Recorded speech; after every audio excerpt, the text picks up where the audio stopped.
এগুলো সব আদালত কথা বাদ দিলাম, একটা আদালত আমাদের সকলের ভিতরে আছে, তার নাম হলো বিবেক। আপনি বিবেকের আদালতে একটা প্রশ্ন করেন যে ফজরের আগে আপনি মরে গেলেন, মনে করেন ফজরের আগে আপনি মরে গেলেন মাগরিব এশা বাদ দিয়ে, আপনার জানাজাত দিলে আপনি জান্নাত পাবেন? আর যদি কেউ মাগরিবের এশার নামাজ আদায় করে ফজরের আগে যদি মরে, যদি জানাজা হয় মাগরিব এশার ওসিলায় আল্লাহর জান্নাত দিয়ে দিবে। যুবকেরা খালি ঘুরতেছে, আমি আসার সময় দেখলাম ওদের মেলা পার হওয়া যাচ্ছে না। হাই রে হাই, ওটি রাস্তাও ভাঙ্গা ভাই। আপনাদের কিভাবে আছেন আল্লাহ ভালো জানে। মাশাআল্লাহ সুবহানাল্লাহ। শুনবেন আপনি ওয়াজ করবেন, এরকম রাস্তাঘাটের কথা কেন বলতেছেন? আমার বিষয়টা হলো তাবারাকাল্লাযী বিয়াদিহিল মুলক ওয়া হুয়া আলা কুল্লি শাইইন কদির। তারপরে বলা হচ্ছে আল্লাযী খালাকাল মাউতা ওয়াল হায়াতা লিয়াবলুয়াকুম আইয়ুকুম আহসানু আমালান ওয়া হুয়াল আজিজুল গফুর। ওমর ফারুক বলতেছে বলো না, তারপরে খবর কি?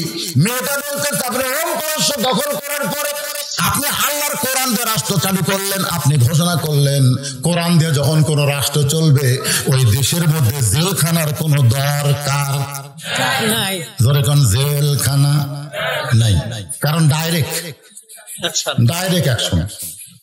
জেলের মধ্যে ঠেকি হুই মুরগি চোরা জেলত গেছে, ডাকাতের কাছে বিছনা হচ্ছে রাত্রে শোয়ার সময়। ডাকাত বলতে যে ভাই কোন অপরাধ? মুরগি চুরি। মারছে লাগছে, আমি দুটো মার্ডার করে চলে যাচ্ছি রে, আমার কাছে কোনো চোরের জায়গা হবে না। সর ওই তখন পাও ফেল দেখায়, দাদা এবারের মতন খালি মাফ করেন, খালি একটা বার বের হই কি হয়ে ঢোকা লাগবে আমার জানা আছে।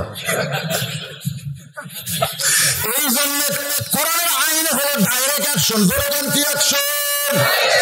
জেলখানার দরজা যখন মুক্ত করে দিলেন, আমি তখন 12 বছর জেলখানার বন্দি জীবন থেকে মুক্তি পাইয়া আমি কোথায় যাব? আমার দাদা খ্রিস্টান, আমার বাবা খ্রিস্টান, আমার মা খ্রিস্টান, যে দেশে জন্ম নিয়েছে ওই দেশের সকলেই হলো খ্রিস্টান। এখন খ্রিস্টানদের দেশে আমি একজন যুবতী মুসলমান মুমিনা নারী কোথায় যাব? এই যে 2 পাহাড়ের মাঝখানে ঘুরতেছি, যদি আপনার দেখা পাই তাহলে আপনার কাছে আমি একটু আশ্রয় চাই। ওমর ফারুক চোখের পানি নিয়ে ছোট বাচ্চার মতন কাঁদতেছে। মেয়েটা বলতেছে আমিরুল মুমিনিন, আমি আপনার কাছে আশ্রয় চাইলাম, আপনি কাঁদেন কেন? ওমর ফারুক বলে মা আমি তোমাকে আশ্রয় দিবার পারবো না, আমি তোমাকে আশ্রয় দিবার পারবো না, কারণ আশ্রয় দেওয়ার মালিক হচ্ছে আল্লাহ। আমি তোমাকে ইসলামের অধিকার দিব। আশ্রয় দেওয়ার মালিক ইসলাম তোমাকে অধিকার দিয়ে দিবে, কারণ তুমি একজন মুসলমান, ইসলামে তোমার অধিকার আছে। যখন আছে না না? ইসলামের নারীর অধিকার আছে না নাই? পুরুষের অধিকার। কিন্তু বর্তমানে বাংলাদেশে নারী নির্যাতনের আইন আছে, নরক নির্যাতনের কোন আইন নেই। ঠিক না? আপনি প্রত্যেক বাড়ি খোঁজ করে দেখেন, প্রত্যেক বাড়িতে নারীরা পুরুষ নির্যাতন করতেছে, প্রত্যেক বাড়িতে খোঁজ করে দেখেন। নামাজ পড়ে বাড়ির যে এতিমের মতন বসে আছে, হ্যাঁ এতিমের মতন বসে আছে। ম্যাডাম স্টার জলসা দেখতেছে, ম্যাডাম খিদে লাগছে ভাত দাও, ধৈর্য ধারণ করো, ইন্নাল্লাহ মাস সাবিরিন। 8 ঘন্টা লাগবে, 8 ঘন্টা। স্বামী এতিমের মতন ধৈর্যের আয়াত করতেছে, ইন্নাল্লাহ মাস সাবিরিন। 8 ঘন্টা পরে বলতেছে কি আগে এখন খাবার দাও, ধৈর্য যখন ধরলাই তাহলে আর 8 ঘন্টা ধরো। আবার কিসের? বলে জি বাংলার এক নাটক শুরু হচ্ছে, এটা দেখি। এখন পুরুষ করতেছে, ধরে আজকে নারী নির্যাতনের আইন আছে, পুরুষ নির্যাতনের কোন আইন নাই। কিন্তু কোরআনের আইন যখন চালু হবে প্রত্যেক বিষয়ে আইন আছে না?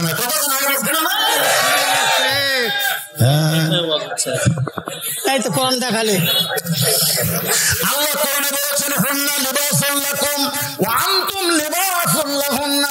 অন্য জায়গায় আল্লাহ আইন করেছে আর রিজালু কাওয়ামুনা আলান নিসা। জোরে সুবহানাল্লাহ। মেয়েটা বলতেছে আমিরুল মুমিনিন, ইসলামে আমার কি অধিকার আছে? ওমর ফারুক বললেন তোমার বয়স কত?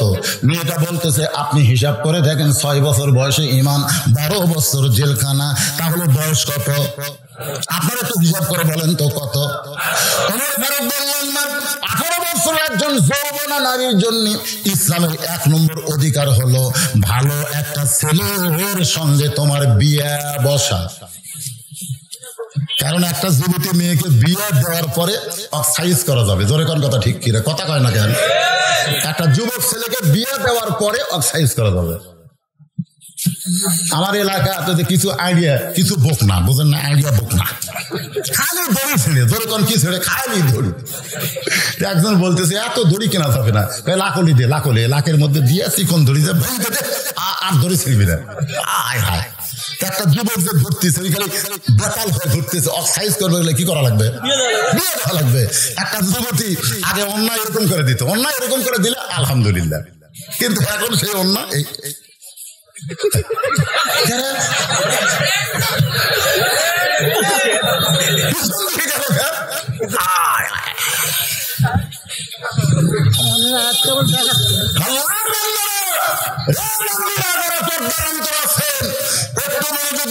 ইসলাম কি অধিকার দিল? এখন তোমার ভালো একটা ছেলের সঙ্গে বিবাহ বসার অধিকার ইসলাম দিয়েছে। ভালো একটা ছেলের সাথে, সুন্দর ছেলের কথা বলে নাই, ভালো ছেলে। আইয়ুকুম আহসানু আমালা, এখানে আমলটা খেয়াল করবেন। ভালো আমল, সুন্দর আমল, গ্রহণযোগ্য আমল, নেক আমল, বহু আমল আমাদের বাংলাদেশে আছে, যেরকম আছে না নাই? আজকের বিষয়টা হলো আহসানু আহসান। খুব খেয়াল করবেন, সুন্দর আমল। ওমর ফারুক বললেন তোমার তো অভিভাবক নাই, তোমার দাদা খ্রিস্টান, বাপ খ্রিস্টান, তোমার মা খ্রিস্টান, তোমার তো অভিভাবক নাই, তোর অভিভাবক আমি হয়ে একটা ছেলের কথা বলতেছি, দেখো তো ছেলেটা তোমার পছন্দ হয় কিনা। ওমর ফারুক বলতেছেন আমি একটা ছেলের কথা বলতেছি, দেখো তো ছেলেটা তোমার পছন্দ হয় কিনা। মেয়েটা বলতেছে বলেন তো ছেলের পরিচয়। ওমর ফারুক বললেন ছেলেটার নাম হলো আব্দুল্লাহ, বাবার নাম হলো ওমর, 6 লক্ষ হাদিসের হাফেজ, লম্বা হলো 6 ফুট 2 ইঞ্চি, গায়ের রং হলো ফর্সা, চোখ হলো টানা টানা। কে ছেলে? কে ছেলে? কে ছেলেটার নাম হলো আব্দুল্লাহ, বাবার নাম হলো ওমর, 6 লক্ষ হাদিসের হাফেজ, লম্বা হলো 6 ফুট 2 ইঞ্চি, এত সুন্দর চেহারা। ওই ছেলেটার সঙ্গে যদি তোমার বিবাহ হয় তাহলে তুমি খুব শান্তি পাবে মা। ওই ছেলেটার সঙ্গে বিবাহ দিয়া আমি তোমাকে আমার বাড়িতে বৌমার অধিকার দিয়া। কিসের অধিকার? বৌমার অধিকার। বৌমা, খুব খেয়াল হবেন, ছেলের বউ হচ্ছে বৌমা। মেয়েটা বলতেছে আমিরুল মুমিনিন, আপনি যে আব্দুল্লাহর কথা বলতেছেন, আব্দুল্লাহ কি সবচাইতে ভালো ছেলে? তার চাইতে কি ভালো ছেলে নাই? আপনি কিন্তু বলেছেন ভালো একটা ছেলের সঙ্গে বিয়ে বসার অধিকার আছে। ওমর ফারুক বললেন মা, আমার আব্দুল্লাহর চাইতে ভালো ছেলে তো আমার চোখে পড়ে না। মেয়েটা বলতেছে আপনি মনে হয় চোখ খুলে দেখেন না, আপনি একটু চিন্তা করে দেখেন তো আপনার আব্দুল্লাহর চাইতে ভালো ছেলে কি নাই। ওমর ফারুক বললেন নাই নাই নাই, আমার আব্দুল্লাহর চাইতে ভালো ছেলে তোমার চোখে পড়ে না। মেয়েটা বলতেছে আমার কাছে একটা ছেলের খবর আছে, আমি একটু পরিচয় দেই, আপনি দেখেন তো 2 ছেলের মধ্যে কোন ছেলে ভালো। ওমর ফারুক চুম করে বলতেছে মা, তোমার কাছে যেই ছেলের খবর আছে ছেলেটার পরিচয় দাও। মেয়েটা বলতে ছেলের নাম হলো হোসেন, বাবার নাম হলো আলী, মায়ের নাম হলো ফাতেমা, আর নানার নাম হলো মুহাম্মাদুর রাসূলুল্লাহ। এখন আপনি বলেন আব্দুল্লাহ আর হোসেন এই দুটোর মধ্যে কোনটা ভালো? না না না, আপনা করুক না, মেয়েটা হবে তুমুরকে বলতেছে। এখন আপনি বলেন এই 2টা ছেলের মধ্যে ভালো কোনটা? ওমর ফারুক বললেন সাইদুস শাবাবের আহলুল জান্নাহ হাসান ও হোসেন, জান্নাতি যুবকদের সরদার হাসান হোসেনের চাইতে ভালো ছেলে দুনিয়াতে আর একটাও নাই। মেয়েটা বলতেছে যেখানে হোসেন ভালো ছেলে আছে সেখানে আপনার আব্দুল্লাহকে বিয়ে করে কে? আপনি বলেছেন ভালো ছেলের সঙ্গে বিয়ে বসার আমার অধিকার আছে, তো হোসেনের মতন ভালো ছেলে থাকতে আপনার আব্দুল্লাহর সাথে বিয়ে বসার কি দরকার? আপনি কইছেন, আপনি এখন ফিরে দিবেন? ওমর ফারুক বললেন না, আমি জীবনে কোনোদিন ঘটকারি করি নাই, আজকে জীবনের প্রথম ঘটক হব। তোমাকে একটা ভালো ছেলের সঙ্গে বিয়ে দেওয়ার জন্য কষ্ট করা লাগলে করব। মেয়েটাকে নিরাপদ আশ্রয় দিয়া হযরত ওমর পরন্ত বিকাল বেলায় হযরত আলীর দরজায়, আসসালামু আলাইকুম ইয়া আহলাল বাইত। আপনারা যদি কোনো মুসলমানের দরজায় যান, খটখটি শব্দ না করে, চিল্লা চিল্লি না করে নবীর সুন্নত আমল করবেন, দরজায় গিয়ে সালাম দেবেন, আসসালামু আলাইকুম ইয়া আহলাল বাইত। যখন আপনারা কবরের পাশে যাবেন তখন আপনারা সালাম দিবেন, আসসালামু আলাইকুম ইয়া আহলাল কুবুর। যত বেশি সালাম হবে তত বেশি শান্তি হবে। আজকে আমরা গ্রুপ বুঝে সালাম দেই, গ্রুপ। আমার টুপি এরকম তো, আর একজন টুপি আলাদা চোকা, এই চোকা আমার সালাম দেয় না, কেন হাত টুপি আবার আর এক ধরনের, আমি আবার ওই চোকাক দিই না, ই তো আমার দলের লয় রে। গ্রুপ আছে ভাই, এই জন্য আমাদের দেশ শান্তি বেশি না অশান্তি বেশি? শান্তি বেশি না অশান্তি বেশি? আল্লাহ বলেছেন ওয়াতাসিমু বিহাবলিল্লাহি জামিআন ওয়া লা তাফাররাকু, তোমরা একতাবদ্ধ হও, তোমরা বিচ্ছিন্ন হও না। আজকে আমরা বিচ্ছিন্ন হয়ে আমাদের শক্তি নষ্ট করতেছি। বাগান হযরত আলীর দরজায় ওমর ফারুক সালাম দিয়া আল্লাহর কোরআন থেকে একটা আয়াত তেলাওয়াত করলেন, আম্মা সাইলা ফালা তানহার। হযরত আলী চমকে গেল, কে রে? সালাম শুনে মনে হয় হয়তো ওমর দিল, কিন্তু ফকিরের আয়াত তেলাওয়াত করলো কেন? হযরত আলী দরজা খুলে বলে, আমিরুল মুমিনিন, দরজায় সালাম দিলেন আলহামদুলিল্লাহ, কিন্তু ফকিরের তেলাওয়াত করার কারণ কি? ওমর ফারুক বলে, আলী রে, আমি জীবনে কোনোদিন ঘটকালি করি নাই, আজকে ঘটকের ফকির হইছি। সুবহানাল্লাহ।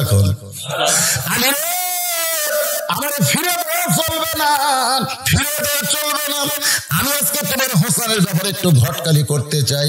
হযরত আলী আসমানের দিকে তাকাই বললেন, আলহামদুলিল্লাহ। আপনার মতন মহান ব্যক্তি যদি ঘটক হয় তাহলে পাত্রী অবশ্যই ভালো হবে।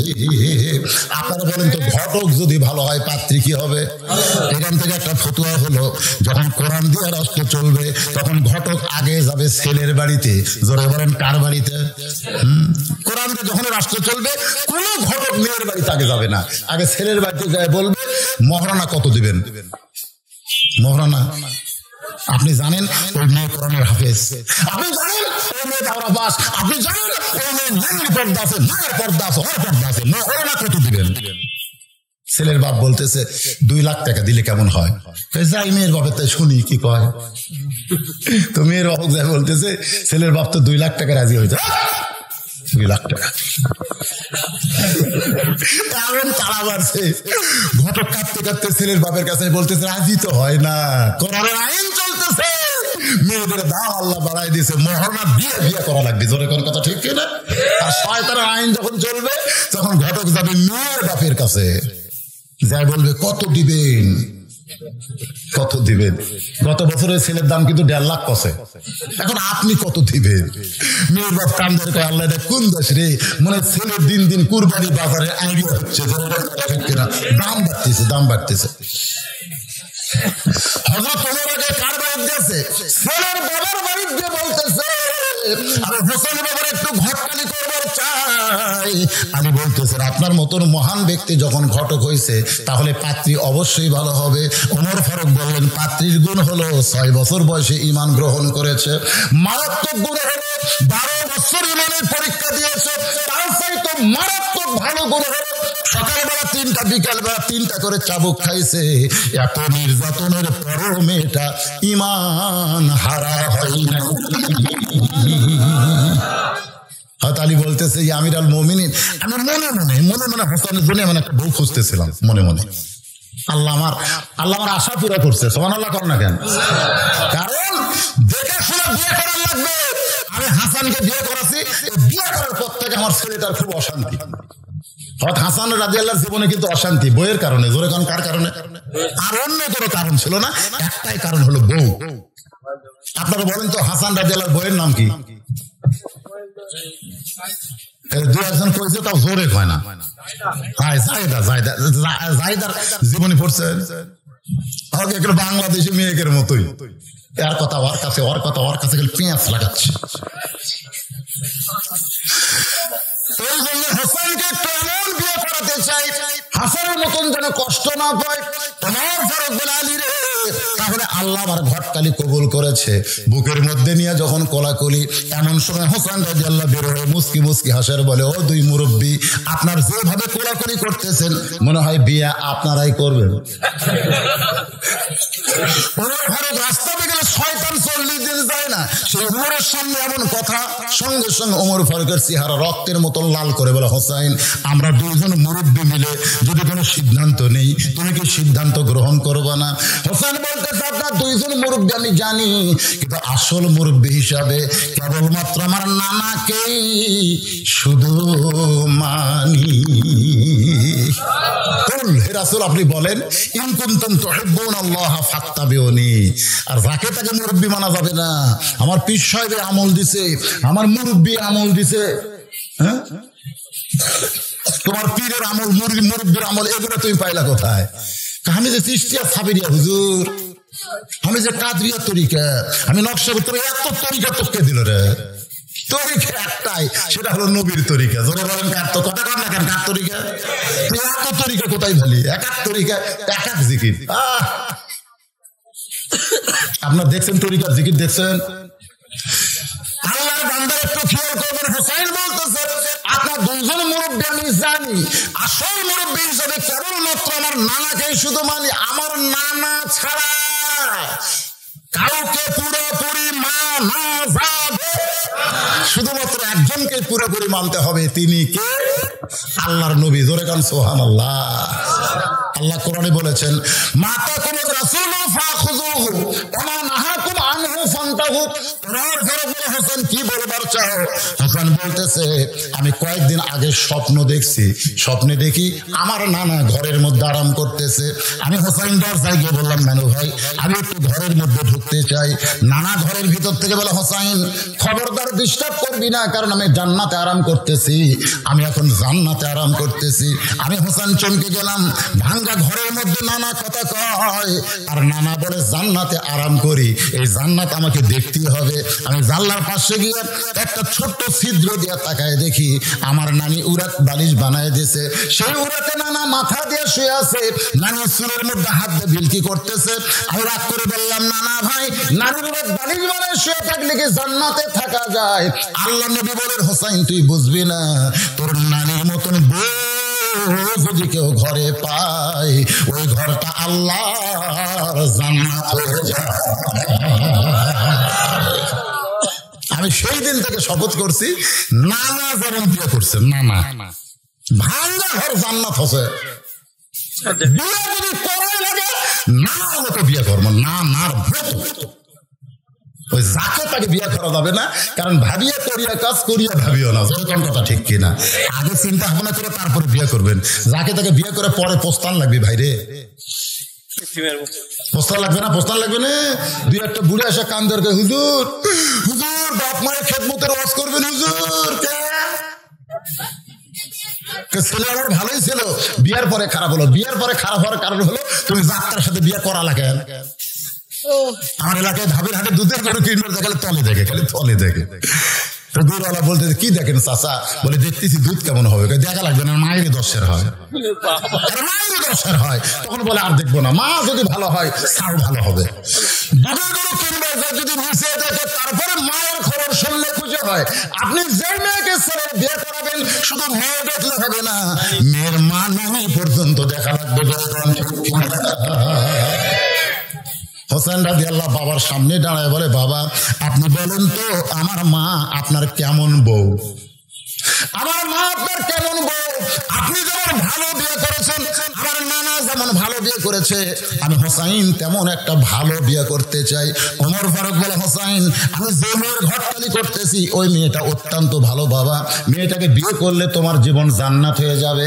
হোসেন বলতেছে, আপনার কথা মতো আমি বিয়ে করবো না। আলী বলতেছে, ওমর ফারুক হচ্ছে অর্ধ পৃথিবীর খলিফা, তার কথা মতো তুমি বিয়ে করবে না কেন? হোসেন বলতেছে, বাবা বউটা আমার হবে, বউটা ওনার হবে না, বউটা কার হবে? ওমর ফারুক, হোসেন তাহলে কি করবার চাও? হোসেন বলতে আমি সেই মেয়েকে বিয়ে করবো যে মেয়ে আমার 3টা প্রশ্নের উত্তর দিবার পারবে। যারা বলেন কয়টা? ওমর ফারুক মুস্কি হাসিতে বলে, হোসাইন কি 3টা প্রশ্ন একটু আমাকে বলো তো। হোসাইন বলে, এত সহজ না, লাখ টাকার খাট 12,000 টাকার কম্বল গাও দেখায় আমার বাড়ি আমার ঘর আমার নামাইকে 9টার সময় রে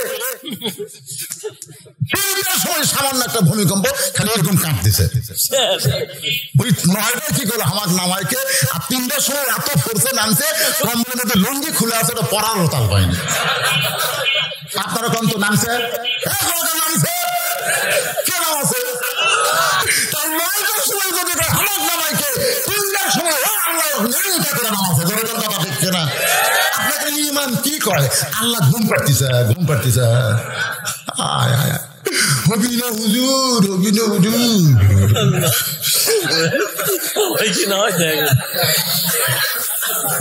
মেয়েটা বলতেছে, আমিরুল মুমিনিন হোসেন কি 3টা প্রশ্ন করবে আমি জানি না, তবে আমার ইমান বলতেছে আমি না পারলেও আমার আল্লাহ পারাবে। ইমানের বলে বলিয়ান হয়ে কোন মানুষ যদি ন্যায়ের পক্ষে দাঁড়ায়, দুনিয়ার কোন অন্যায় তার কাছে আসতে পারবে না, কারণ সে একলা নাই, তার সঙ্গে আল্লাহ আছে। আল্লাহ কোরআনে বলেছেন, যেখানে আমি আল্লাহ রহমত বরকত শক্তি আছে সেখানে। এখন আপনারা বলেন আমাদের সাথে আল্লাহ আছে না নাই? কথা এখন আছে না নাই? অন্তর থেকে তালক করে হবি না রে, তালক কি মনে হচ্ছে নাই?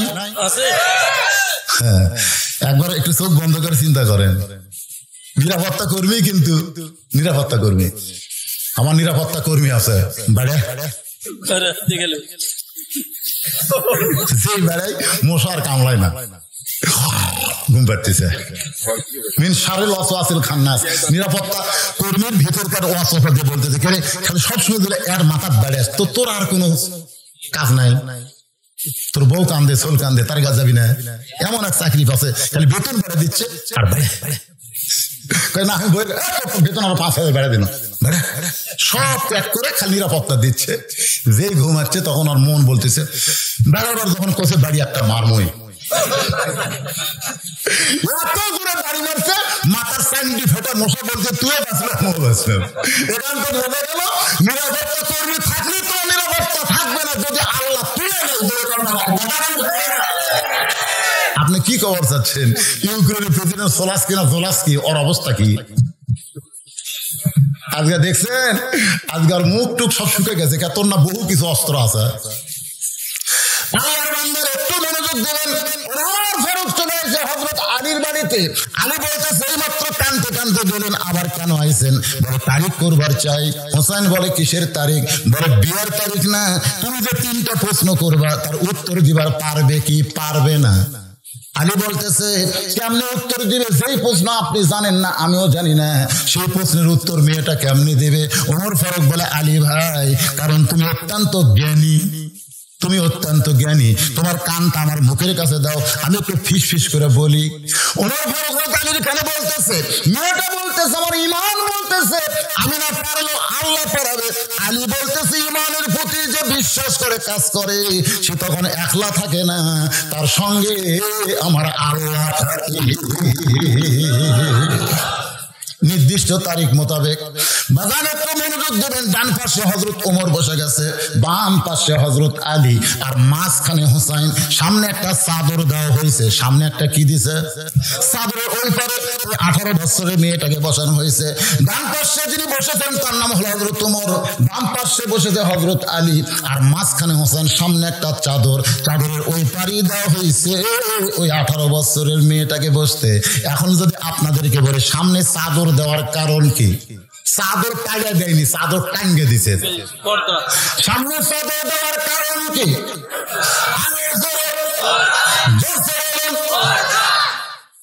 আমাদের বাংলাদেশের একজন সংসদ সদস্য বেগম মমতাজ এই পর্দাকে নিয়ে কিন্তু একটা আল্লাহর আইনকে নিয়ে একটা তিরস্কার করছে। ওরে শরীয়তের মৌলানা 14টা করলা কানা, মনের পর্দা বড় পর্দা তোমরা খুঁজে পাইলা না, তেতুল হুজুর বুঝলো না। কি হুজুর? তেঁতুল তেঁতুল তেঁতুল। মনের পর্দা বড় পর্দা, মনের পর্দা যদি বড় পর্দা হয়, আপনারা বলেন তো হযরত আলীর মন ভালো না খারাপ? জোরে কান, ভালো না খারাপ? হযরত হোসেনের মন ভালো না খারাপ? হযরত ওমর ফারুকের মন ভালো না খারাপ?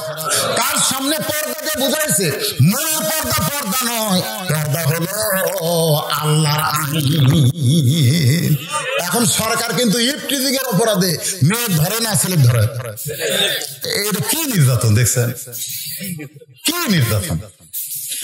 আপনারা বলেন তো, ঘরের মধ্যে যদি শুটকি মাছ থাকে, এই গায়ের নাম কি গাছা? যদি শুটকি মাছ থাকে, আপনারা বলেন তো বিড়ালক মনে হয় দাওয়াত দেওয়া লাগে? দাওয়াত দেওয়া লাগে? শুটকি মাছ আছে, বিড়াল তোমার দাওয়াত। আরে বিড়ালের নাক আছে রে, দাওয়াত দেওয়া লাগবে না। ওই নাক টানতে টানতে ঘরে যায়, দেখে দরজা খোলা, বিড়ালটা খুশি আছে ভাই। ঘরের মধ্যে ঢুকা থেকে খাটের তলে পাতিলে শুটকি, তার উপর ঢাকনা নাই। আপনারা বলেন তো বিড়াল কি বিসমিল্লাহ টাইম পাবি? কারণ বিড়াল জানে চুরি করা জায়েজ না হারাম। চুরি করা জায়েজ না হারাম। কারণ যারা চুরি করে, চোর বদমাইশ, তারা বিসমিল্লাহ তুলে দেওয়ার চাই। যেরকম কথা ঠিক না, ছাড়া বিসমিল্লাহর বিরুদ্ধে কেউ নেই। বাংলাদেশে যারাই চোর, তারাই বিসমিল্লাহর বিরুদ্ধে। ও যে এক চোর মুরাদ হাসান বিসমিল্লাহ তুলে দেওয়ার চাইছিল, যেরকম কথা ঠিক করে কথা কর না কেন? এখন বিসমিল্লাহ ছাড়াই সমান তালে শুরু করছে। খসর খসর শব্দ হয়, শুটকির মালিক কয় করে 2000 টাকা শুটকি খসর খসর কাছে বিড়াল কাম সারতেছে। এখন দিচ্ছে খুব করে বিড়ালকে ধরে বলতে চাই, আমার শুটকি তুই কেন খাইলি বল? কেন খাইলি বল? প্রথমবারের মতো তোকে মাফ করে দিলাম, পুনরায় যদি শুটকি খাস 20টা ব্যাত মারবো। যে বিড়ালকে একটা ব্যাত মারলে বিড়াল মরে যাবি, তারপর 20টা ব্যাতের আইনে বিড়াল ছেড়ে দিছে। ঘরের দরজা জানলা আগের মতোই খোলা আছে। আপনারা বলেন তো, ওই পিটনের ভয় বিড়ালকে শুটকি খাওয়া বন্ধ করবে? যত আইন করো, তোমার আইনটা তুমি বিড়াল থেকে শুটকি বাঁচাতে পারবো না। বরং মিথ্যা 20টা আইন না করে দরজা জানলা আসল আইন চালু করে দাও। বিড়ালের বাপুরও ক্ষমতা নয় শুটকির কাছে যাইতে পারে। আমি সরকারকে বলবো, নারী নিরাপত্তার নামে যত আইন করেন সব মিথ্যা আইন। এই মিথ্যা আইন চালু না করে আল্লাহর কোরআনের পর্দার আইন চালু করে দেন। আল্লাহ কুদরতি ভাবে নারীদের নিরাপত্তা দিয়ে। এখন ওমর ফারুক বলতেছে, হোসাইন হোসাইন তুমি প্রশ্ন করো। এবার হোসাইন দাঁড়ায় বলতেছে, রে মেয়ে তুমি একা একা বসে আছো। খুব খেয়াল করবেন, তুমি একা একা বসে আছো, তাই বলে তুমি একলা না, আমি একলা হয়ে গেছি। ওমর ফারুক বলে, পাগল নাকি?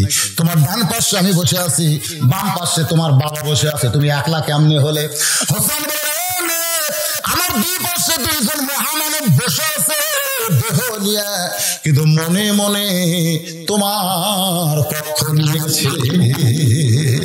আপনার বলেন তো ওমর ফারুক কার পক্ষে?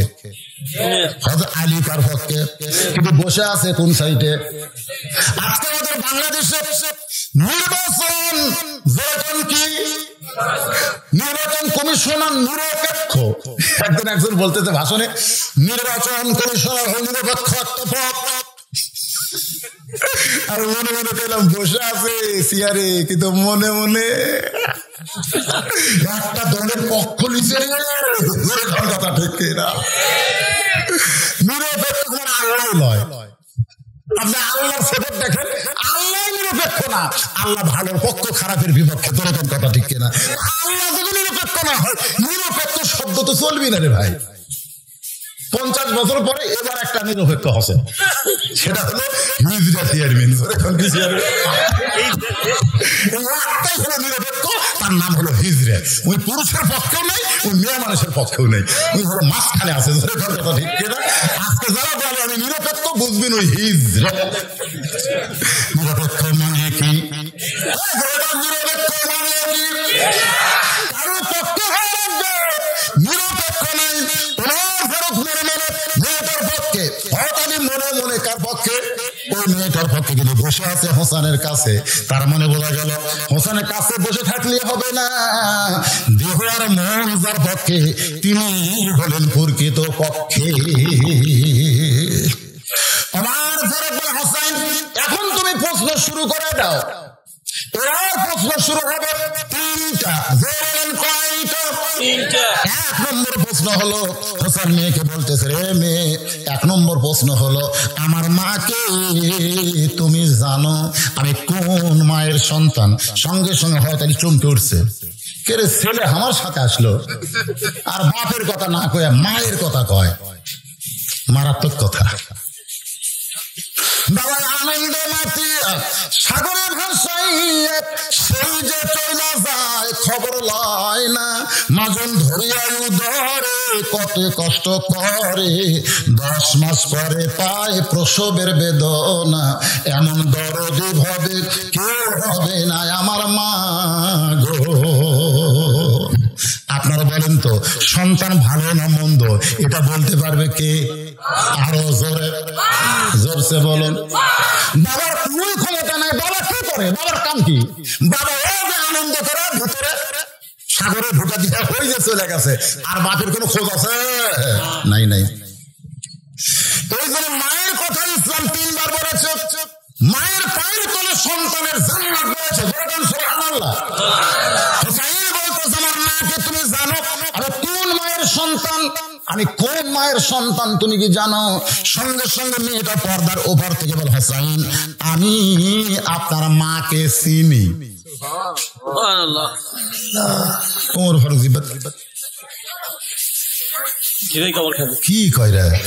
প্রশ্ন করলো কি, এই উত্তর দিল কি?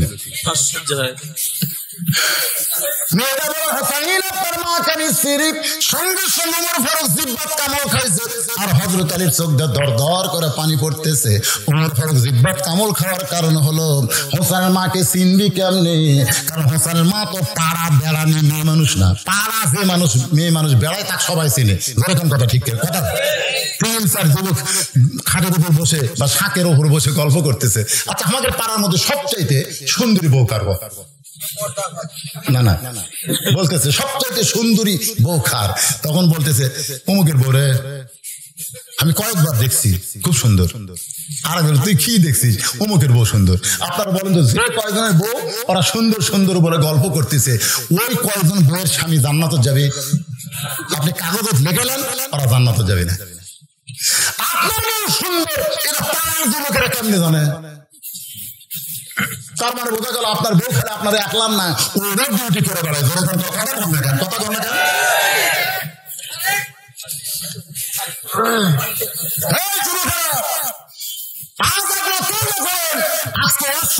আপনার বউকে যদি আপনি পর্দার মধ্যে ঢুকাবার পারেন, আল্লাহ আপনার তওবা কবুল করে নেবে।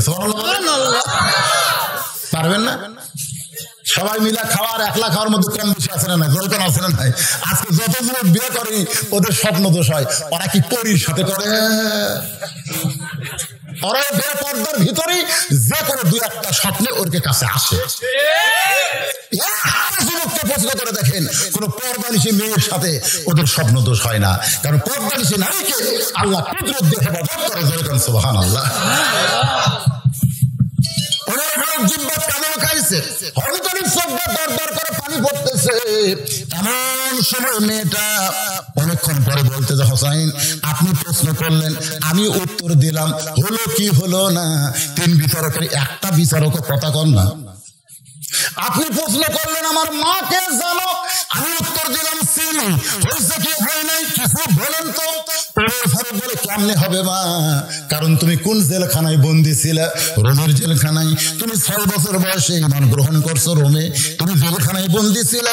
তুমি 2 আমার সঙ্গে দেখা হইল 6 দিন খোঁজার পরে, তুমি কেমনে হোসেনের মাকে চিনবা? কারণ হোসেনের মা তো যেমন তেমন মেয়ে না, যার কবর আছে জান্নাতুল বাকির মধ্যে। দুনিয়ার কোন মানুষ তার কবর পর্যন্ত খুঁজে পায় না। সুবহানাল্লাহ কবেন না? গভীর রাত্রে হয়তো আমি দোয়া করতেছি আল্লাহর কাছে, আল্লাহ আল্লাহ আমি ফাতেমার প্রতি খুশি, আল্লাহ তুমি খুশি হয়ে যাও। মানে স্বামী খুশি হলেই আল্লাহ খুশি হবি। সুবহানাল্লাহ কোন না কেন? এই বড় টাকা সামনে 4-5টা পুরাতন কবর, এইমাত্র ফাতেমার নতুন কবর দিলাম। সেই কবর কোন জায়গায়? ফাতেমার নতুন কবর কোন জায়গায়? গায়েব থেকে কে যেন বলতে চাইলি রে, ফাতেমা হলো পর্দানিশী। আল্লাহ জোহরা ডিগ্রি দিয়া ফাতেমার কবরকে পর্দা করেছে। যে ফাতেমার কবর পর্দা হয়, সেই আর মা সেই হোসেনের মারে তুমি কেমনে চিনবে? তুমি বলতে পারো আমি জানি, তুমি বলতে পারো জানি চিনি কেমনে? সঙ্গে সঙ্গে মেয়েটা বলে, হোসেন আপনার মায়ের চোখের ভুরু জোড়া ছিল, আপনার মায়ের বাম গালে কালো একটা তিল ছিল, থুতুনির তলে লাল একটা দাগ ছিল। সঙ্গে সঙ্গে হাতালি দাঁড়িয়ে বলে, রে মা যা বলছিস মা আর বলিস না, কারণ তিনজনের মধ্যে একজন পর পুরুষ আছে। যা বলছিস আর বলিস না, তার মানে মেয়েটা কি ভুল বলতেছেন ঠিক বলতেছে? যা বলছিস মা আর বলিস না, কারণ আমরা তিনজনের মধ্যে একজন পর পুরুষ আছে, সেই পর পুরুষের সামনে আর বলা যাবে? আপনার বলেন তো তিনজনের মধ্যে পর পুরুষকে? উমরের মতো মহান ব্যক্তি, রাসূল বলেছে আমার পরে কেউ নবী হলে লাউকানা উমর, আল্লাহ উমরকে নবী বানাতো। সে উমর যদি পর পুরুষ হয়, তাহলে পীর সাহেবের কাছে মুরিদের বউয়ের কাছে পীর সাহেব কি পুরুষ? আর মুরিদের বউয়ের কাছে পীর সাহেব কোন পুরুষ?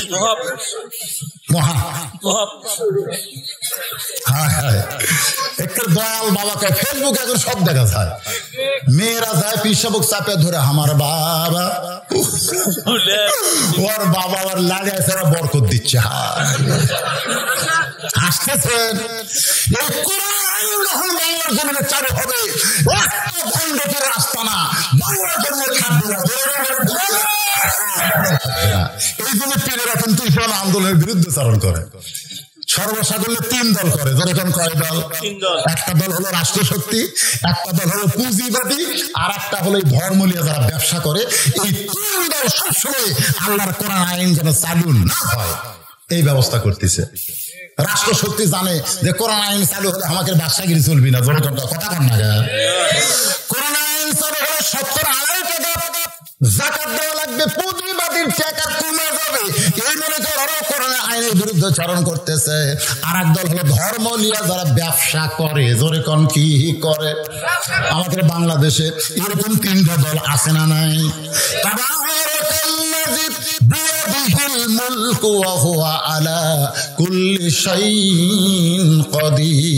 আলী বলতেছে, মা হোসেন মায়ের চোখের ভুরুর জোড়া এটা আমি বলতে পারবো, কারণ স্বামী হওয়ার কারণে স্বামী তার বইয়ের কপালে চুমা খাচ্ছে, কতবার হিসাব আছে?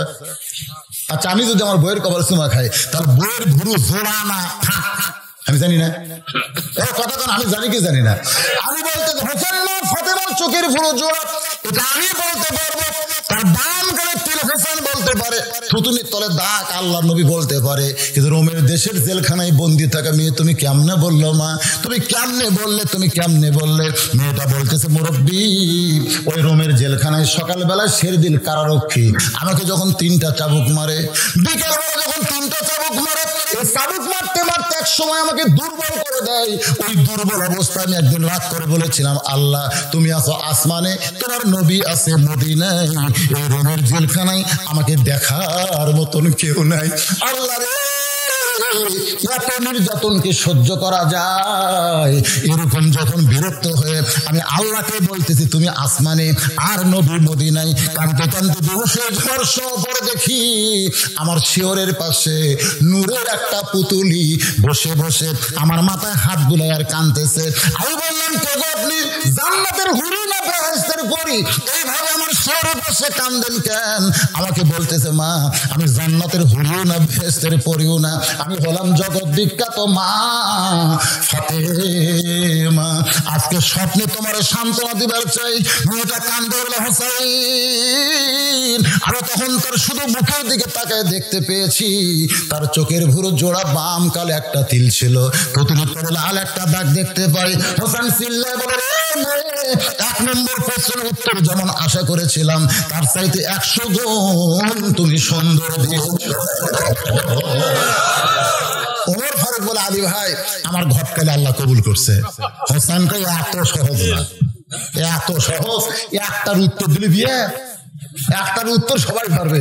কবরে যখন প্রশ্ন করবে মান রব্বুকা, তোমার রবকে, হিন্দু কবি আল্লাহ, খ্রিস্টান কবি আল্লাহ, ইহুদি কবি আল্লাহ। খেলা করে আল্লাহ কে না কই? মুনকে না করে লাঠি দেখলে ভয় কবি না?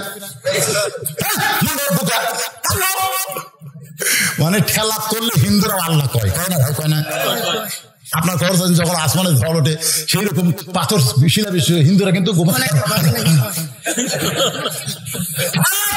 আল্লাহ সবাই কয়, কিন্তু যখন 2 নম্বর প্রশ্ন করবে আমার দিন তোমার দিন কি, তখন আপনারা বলেন তো তখন কি? তখন খ্রিস্টান কবে পারবে? ইহুদি হিন্দু কেউ ঘর পারবে না, কেবলমাত্র তারাই পারবে।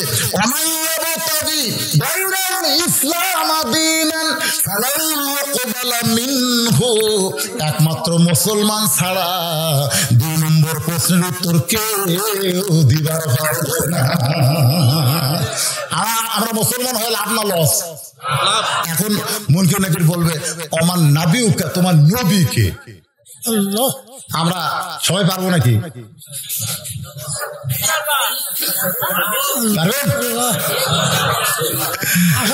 মাশাআল্লাহ, লাকাদ কানা লাকুম ফি রাসূলিল্লাহি উসওয়াতুন হাসানাহ। আপনি নবীর দল বাদ দিয়ে আবু জেহেলের দল করবেন আর বিসমিল্লাহ আলা মিল্লাতি রাসূলিল্লাহ কয়ে কবরে যাবেন। আর নবীর নাম বললে আপনি কবার পারবে? এটা মনে হয় মামা বাড়ি নাকি?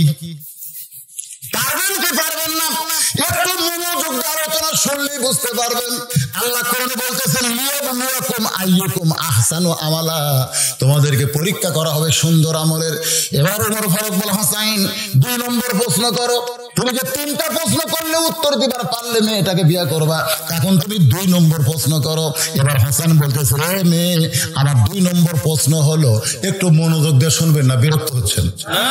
বিরক্ত হচ্ছেন? কয়টা বাজে না? খুব একটা বাজেনি, কেবল 12টা 21 বাজতেছে, খুব একটা বাজেনি তো। না না না, আমি বলতেছি আপনারা বিরক্ত হচ্ছেন কেন? আমার বিরক্ত আছে। আপনারা কি সত্যি কথা আমাকে নতুন দেখছেন? তাহলে কোন জায়গাটা আমি নতুন? যে জায়গাতে একবার খালি যাই সন্তান বলকির মতন যায় নামাজ বিছাই,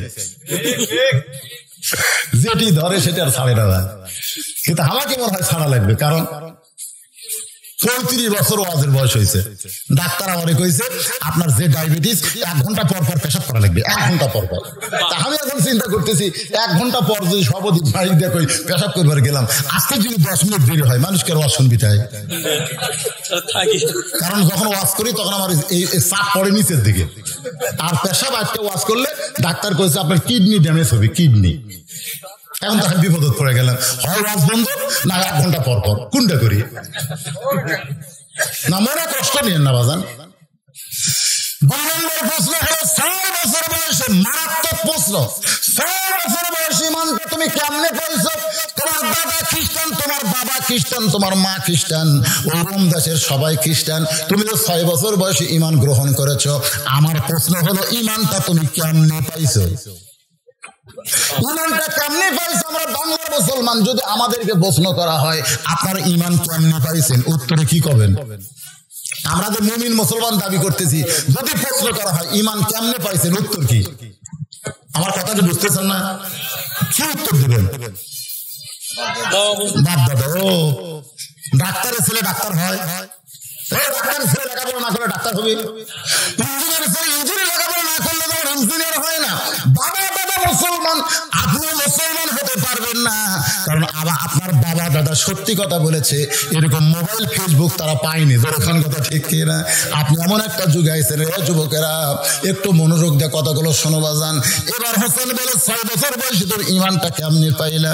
মেয়েটা কান্দার বলে হোসাইন আমি কিন্তু সাধারণ ঘরের মেয়ে না, আমি সাধারণ ঘরের মেয়ে না, আমার দাদা হলো রোম সম্রাট কাইসার। সুবহানাল্লাহ। যে মেয়েটা কইছে আমার দাদা হলো রোম সম্রাট কাইসার, সঙ্গে সঙ্গে ওমর ফারুক চমকে উঠছে। ওমর ফারুক চমকে উঠছে, ওরে বাবা রে, পরাশক্তি। পরাশক্তি বোঝেন না? একটা পুতিন আর একটা জো বাইডেন, এই 2টা পরাশক্তি, একটা আমেরিকা আর একটা রাশিয়া। বর্তমানে রাশিয়া যখন যুদ্ধ লাগলো ইউক্রেনের সঙ্গে, তখন ইউক্রেন কিন্তু আমেরিকার দিকে তাকাইছিল। জোরে কোন কথা ঠিক কিনা? কোন দিকে তাকাইছিল? আমেরিকা যদি আমাকে সাহায্য করে তাহলে। আচ্ছা, আমাকে সাথে যদি ভারত লাগে আমরা কোন দিকে তাকা থাকবো? কত দেখি কতক্ষণ ওয়াজ শোনা কি বুঝলেন? কোন দিকে তাকা থাকবেন? আমরা কি ভারত বাংলাদেশের যুদ্ধ লাগলে আমরা কি আমেরিকার সাহায্য চাবো না আল্লাহর সাহায্য চাবো? ওরা আল্লাহ পর্যন্ত যায়নি তো, এই জন্য তার কাছে আমেরিকায় দেবো না। নাসরুম মিনাল্লাহি ওয়া ফাতহুন করিব ওয়া বাশশিরিল মুমিনিন।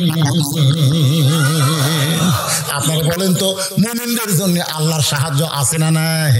বাজান একটু মনোযোগ দিয়ে শুনবেন। মেয়েটা বলে, হোসাইন আমি সাধারণ ঘরের মেয়ে, আমার দাদা হলো বংশম্রাট কাইসার। একদিন পরন্ত বিকাল বেলায় আমার দাদা অন্দর মহলে গিয়ে আমাকে বলতেছে, ও নাতনি আজকে রোমের রাজদরবারে খেলা হবে, তুই কি খেলা দেখতে যাবি? সঙ্গে সঙ্গে 6 বছরের ছোট্ট মেয়ে, খেলা দেখার জন্য পাগলি হয়ে গেলাম। কারণ ছোট বাচ্চারা খেলা পছন্দ কম করে না, বেশি করে। কিন্তু করোনার কারণে প্রাইমারি বন্ধ থাকার কারণে অনেক বাচ্চারা কিন্তু এখন বাপ মা কি করবে, বিরক্ত করে, লাফালাফি করে, হাতে একটা মোবাইল দিয়ে রাখছে। ওই মোবাইলে গেম খেলা দেখতে দেখতে এখন বাচ্চারা পড়বার চায় না, সবসময় মোবাইল চাই। ধরে কোন কথা ঠিক কি না? বাচ্চারা এগুলো খুব পছন্দ করে। আমার এক নাতনি আছে, ওই মোবাইল না দেখা পর্যন্ত ভাতই খায় না। কি বদ অভ্যাস করছে, মোবাইলের গেম দেয়, তখন গেম দেখে আর ওই ফাঁকে ওই গেম দেখতেছে, আর ওর মা ওকে মুখ দিচ্ছে, ওই গেম দেখতেছে আর ভাত খাচ্ছে, বুঝতে পারতেছে না যার মুখে ভাত ঢুকতেছে। ছোট ছোট বাচ্চারা খেলা করে পছন্দ কম করে না, বেশি করে। মেয়েটা বলে 6 বছর বয়সে আমি আমার দাদার সঙ্গে খেলা দেখার জন্য রাজ দরবারে আসলাম। আমার দাদার সিংহাসনের পাশে ছোট্ট একটা সিংহাসন, ছোট চেয়ার আমারে বসতে দিল। আমি চেয়ারে বসে বললাম, দাদু ভাই খেলা দেখার কথা বলে নিয়ে আইছেন, খেলা কোন জায়গায়? আমার দাদা বলে, ওই যে তাকায় দেখ। মেয়েটা বলে, হাসানি তাকায় দেখি একটা মানুষের চোখ কালো কাপড় দিয়ে বেঁধে রাখছে, ওই মানুষের হাতে হ্যান্ডকাপ, পায়ের দিকে তাকায় দিকে লোহার শিকল দিয়ে আটকানো। আমার দাদা বলে, ওই যে তাকায় দেখ। আমি বললাম, দাদু ভাই একটা মানুষকে আমি দেখতে পাই, একটা মানুষকে আমি দেখতে পাই। আমার দাদা মুখের উপর হাত দিয়ে বলে, পাগলি রে, তুই ছোট্ট মানুষ, তুই জানিস না ওটা মানুষ না রে, ওইটা মানুষ না। আমি বললাম, চোখ আছে, মুখ আছে, নাক আছে, হাত পা সবই আছে, আর পরে মানুষ না। আমার দাদা বলতেছে, ওইটা হইল মুসলমান। মেয়েটা বলতেছে, হোসাইন 6 বছর ছোট্ট বয়সে আমি চিন্তা করে গেলাম, ওটা মানুষ না, ওটা মুসলমান। তার মানে খ্রিস্টান, ইহুদি, হিন্দুরা তারা মুসলমানকে কোনোদিন মানুষ মনে করে না। জোরের কথা ঠিক কিনা?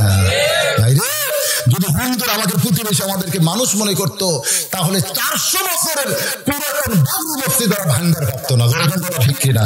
কারণ মুসলমান নিজের জীবনের চাইতে মসজিদকে বেশি ভালোবাসে।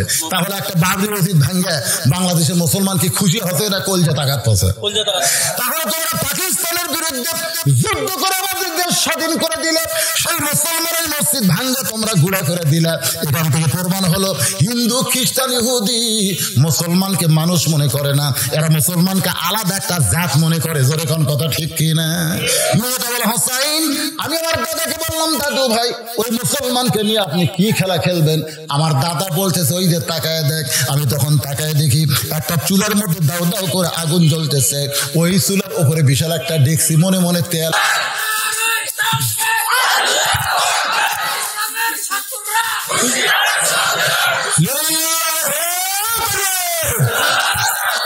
না, আমরা যেটা বলতেছি না ইসলামের শত্রুরা, এখানে ইসলামের শত্রু কেউ নাই, তাই না? ওরা ওই জায়গা দেওয়া লাগে। কোন জায়গা? যেখানে শত্রু আছে। হ্যাঁ, এখানে এটা দেওয়ার দরকার নেই। বাবজান স্লোগান আমরা দিব, যে স্লোগান দিলে আমাদের মধ্যে কোনো গন্ডগোল আসবে না, সবাই বুঝবে। তকবীর এটা কিন্তু সবাই মানে কি মানে না? যেরকম মানে কি মানে না, হয়তো দেয় না, কিন্তু তকবীর মানে সবাই। আল্লাহর বান্দারা আসেন, আল্লাহর কোরআন থেকে আমরা আলোচনা শুনতেছি, সূরা মুলকের 2টা আয়াত। এবার মেয়েটা বলে, হোসাইন আমার দাদা সিংহাসন থেকে লাফ দিয়ে উঠলো, উঠে বলতেছে, রে সৈন্যরা আর দেরি করা যায় না, আর দেরি করা যায় না, ওই মুসলমানকে হাত পাও বাঁধা অবস্থায় উত্তপ্ত তেলের মধ্যে ফেলে দাও। আমি তখন বললাম, দাদু ভাই আমি চলে যাবো মায়ের কাছে, আমি খেলা দেখবো না। আমার দাদা বলে, খেলা দেখার কথা বলে তোরে নিয়ে আইছি, খেলা দেখতেই হবে, খেলা দেখতেই হবে। এই বলে আমার হাতটা জোর করে ধরলো। যখন মুসলমানকে নিয়ে যাচ্ছে উত্তপ্ত তেলের দিকে, ওই আগুনের চুলার দিকে, মুসলমান একটাবারও পিছন দিকে টান করতেছে না। পিছন দিকে টান বোঝেন না? একটাবারও না। কারণ মুসলমান জানে, ওয়ালা তাকুলু লিমান ইউকতাল কুতিলু ফি সাবিলিল্লাহি আমওয়াতুন বাল আহইয়াউ ওয়ালাকিন লা তাশউরুন। একেবারে আগুনের চুলার কাছে যখন নিয়ে গেছে, মেয়েটা বলতেছে আমি কি করবো, দাদা আমার ডান হাত ধরে আছে, আমি বাম হাত দিয়া আমার দুইটা চোখ আমি চেপে ধরলাম। একটা জীবন্ত মানুষকে আগুনের চুলার মধ্যে পুড়ে মারবে, এটা আমি দেখতে পারবো না বলে আমি হাত দিয়ে যখন চোখ চেপে ধরেছি, এমন সময় একটা মধুর কলেমা, মধুর একটা বাণী আমার কানের মধ্যে ঢুকতেছে। মেয়েটা হলো হোসাইন, সেই মধুর বাণীটা হলো লা ইলাহা ইল্লাল্লাহু মুহাম্মাদুর রাসূলুল্লাহ। এই বাণীটা আমার কানের ভিতর দিয়ে আমার কলিজার মধ্যে যখন ঢুকে গেছে, তখন আমি দেখতে পাই, মেয়েটা বলে হোসেন, তখন আমি দেখতে পাই যদি আমার হাত চোখের উপরে, তারপরও আমি দেখতে পাই ইয়ানজুরু বি নূরিল্লাহ। আমি তাকাই দেখি ওই মুসলমানের দেহ নামক খাঁচাটা আগুনের চুলার মধ্যে পড়তেছে, উত্তপ্ত তেলের মধ্যে পড়তেছে। কিন্তু খাঁচা উত্তপ্ত তেলের মধ্যে পড়ার আগেই কে যেন খাঁচার ভিতরে পাখিটা ধরে, পাখিটা সযত্নে ধরে এভাবে উড়াল দিল। পাখিটা উঠতে উঠতে সবুজ রঙের একটা বাগানে চলে গেল। এই দৃশ্য দেখার পরে আমি হাসতে পারলাম, আমার দাদা আমার হাত ধরে আছে। যখন ধরেছিল তখন আমার ঈমান ছিল না, কিন্তু যখন আমি হাসকা মারছি তখন আমি একলা ছিলাম না, আমার সঙ্গে আল্লাহর ঈমান ছিল।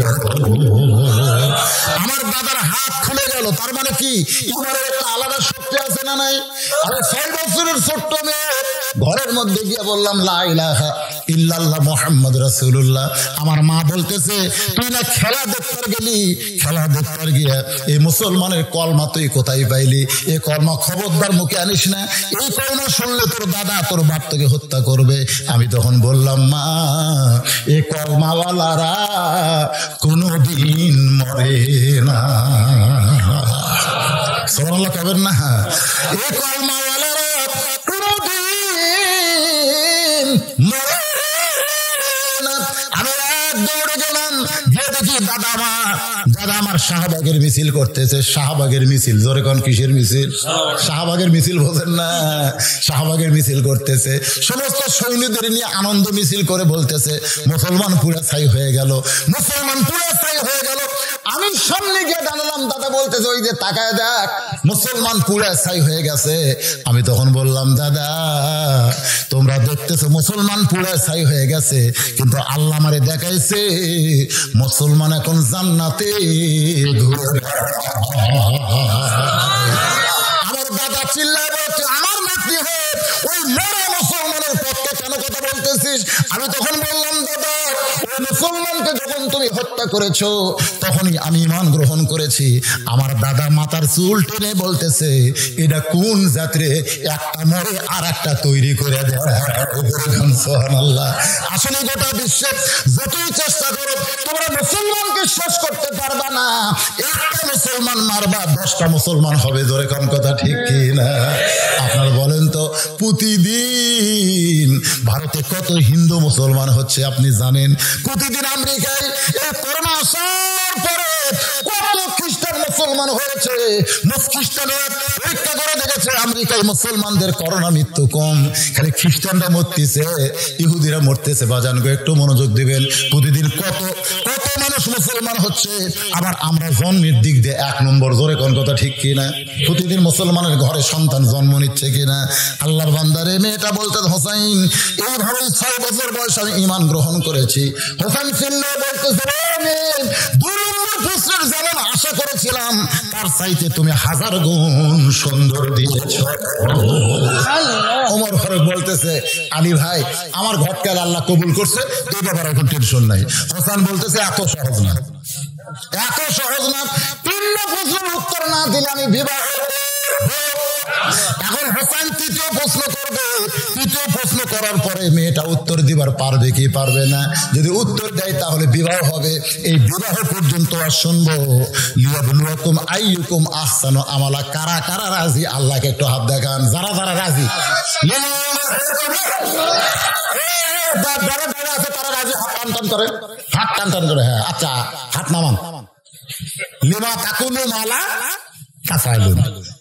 মুখে যা বললেন আমলে তা করলেন না, এটা হলো টাটকা মুনাফিক। জোরে কোন কি মুনাফিক? আপনারা যারা হাত তুলছেন যে 3 নম্বর প্রশ্নের উত্তর শুনে বিয়া টিয়া পড়ে তারপর এখান থেকে আমরা বিদায় নেব, সবাই হাত তুলেন নে? তুলছেন। কিন্তু আমি 3 নম্বর প্রশ্ন আসতেছি, তার আগে খালি 10টা মিনিট প্রতি বছর যেভাবে এই মাদ্রাসার জন্য আমি আদায় করি আজকেও এই সময় যাই মজা তুলবে বুঝবেন ওরাই না। টেকা দেওয়ার নিয়তে ওটা সেটা না, যাওয়ার নিয়তে যারা দাঁড়িয়ে আছে না খবরদার লড়বেন না। এখন মাত্র 5 থেকে 10 মিনিট আমি এই মাদ্রাসার জন্য প্রতি বছরের নাই 100টা কোরআন শরীফ আদায় করবো। এই যে কোরআন শরীফ সবচাইতে বড় দান নবীর মাদ্রাসা একটা কোরআন শরীফ দেওয়া। একটা কোরআন শরীফ দান করবেন যাদের বাপ মা কবরে গেছে, বাপ্পার রূহের মাগফিরাতে আল্লাহ নবীর ঘরে একটা কোরআন শরীফ হাফেজদের হাতে দেওয়ার নিয়তে দান করবেন। মাত্র 500 টাকা, মাত্র 500 টাকা দিন একটা কোরআন সওয়াব আল্লাহ আমল নামায় দিয়ে দিবে। খালি দিনে